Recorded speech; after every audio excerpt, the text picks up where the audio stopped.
De un laberinto se sale, de una línea recta no. Buenos días, estimados oyentes, amigos y amigas de la biblioteca, del cuento y del canto. Les damos la bienvenida a este programa de difusión cultural. Este es nuestro 7º programa y además la segunda parte del tema que venimos abordando: oralidad y escritura. Si nos preguntamos cómo hemos llegado a conocer en su mayoría los acontecimientos del pasado, queda muy claro que estamos preguntando por la historia y los múltiples relatos que han quedado registrados fundamentalmente mediante la escritura. Ya hemos mencionado que nuestra identidad latinoamericana está conformada por rasgos de 3 culturas, de pueblos indígenas y además los habitantes más antiguos de estos territorios, de pueblos africanos traídos y esclavizados desde aquel continente para llevar a cabo en estos territorios los trabajos más arduos, y finalmente de pueblos europeos, cuyo influjo se impuso a través del sometimiento de las otras 2 culturas. Cabe comentar que ciertas comunidades indígenas y africanas tenían en época de la conquista algunas formas de escritura, pero ha sido exclusivamente de la cultura europea desde donde se ha fundamentado el vínculo con la escritura actual y además con la historia. Cuando hablamos del concepto de prehistoria, aludimos a la existencia humana antes de que la escritura hiciera posible que la forma verbal quedara plasmada. Y para acercarnos a tales hechos acudimos a la antropología, la arqueología, la lingüística y demás campos del conocimiento que plantean hipótesis a partir de vestigios del pasado. Entremos al tema en cuestión. Ferdinand de Saussure llamó la atención sobre la primacía del habla oral, que apuntala toda comunicación verbal, así como sobre la tendencia persistente, aún entre hombres de letras, de considerar la escritura como la forma básica del lenguaje. Consideremos lo siguiente: el uso del lenguaje verbal se estableció a partir de ciertas necesidades prácticas y además de nociones espontáneas. Con esto quiero decir que antes de que conociéramos las reglas gramaticales, signos de puntuación, morfología, sintaxis y demás normas de escritura del lenguaje, desarrollamos un sistema de símbolos plenamente oral. Primero debimos hablar, exhalar sonidos y luego notamos que podíamos asignar leyes a nuestras invenciones intelectivas. Y en esta medida, comenta Octavio Paz, la realidad es más rica que nuestros esquemas intelectuales.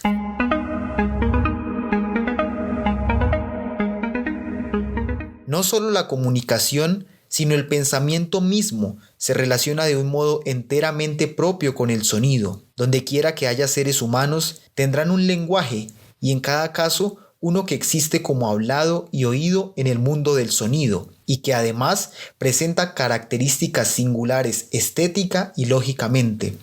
La condición oral básica del lenguaje es permanente. Las reglas gramaticales de los lenguajes humanos naturales se emplean primero y solo pueden ser formuladas a partir del uso y establecidas explícitamente en palabras con dificultad y nunca de manera íntegra.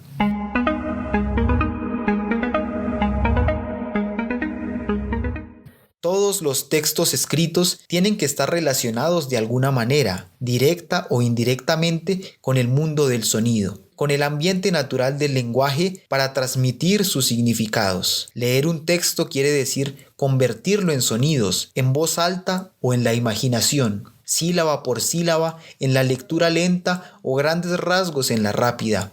La escritura nunca puede prescindir de la oralidad. La expresión oral es capaz de existir y casi siempre ha existido sin ninguna escritura en absoluto. Empero, nunca ha habido escritura sin oralidad.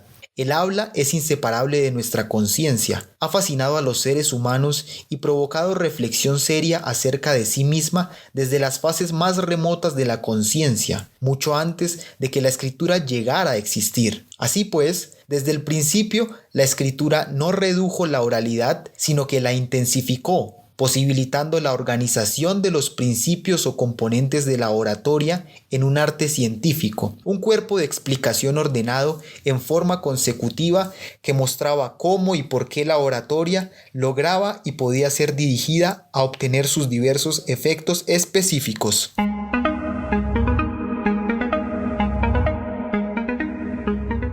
En el mundo antiguo, nadie, salvo los oradores vergonzosamente incompetentes, solían hablar con base en un texto preparado de antemano palabra por palabra. La capacidad de la oratoria era fundamental y lo sigue siendo entre las comunidades ágrafas, debido a que todo el conocimiento se fundamentaba en lo que la memoria y el entendimiento lograban organizar y expresar sin la ayuda de un texto, de una guía de símbolos escritos. Se alude a muchos casos en los que la memoria de los oradores era prodigiosa. En sus mentes bien ejercitadas para el recuerdo cabían cientos de nombres, relatos, mitos, historias, conocimientos, etc.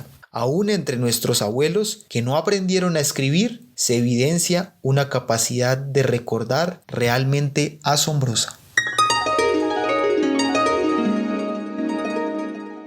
El día de hoy seguimos basando nuestro tema en el libro de Walter Ong, Oralidad y Escritura, y además hemos leído un aforismo del poeta español Miguel Ángel Arcas.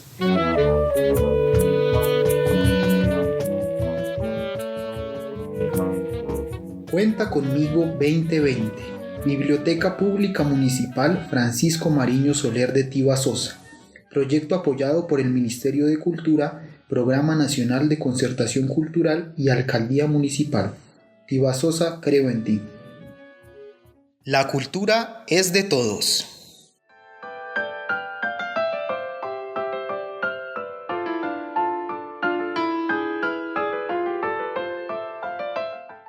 La cultura es de todos. Ministerio de Cultura.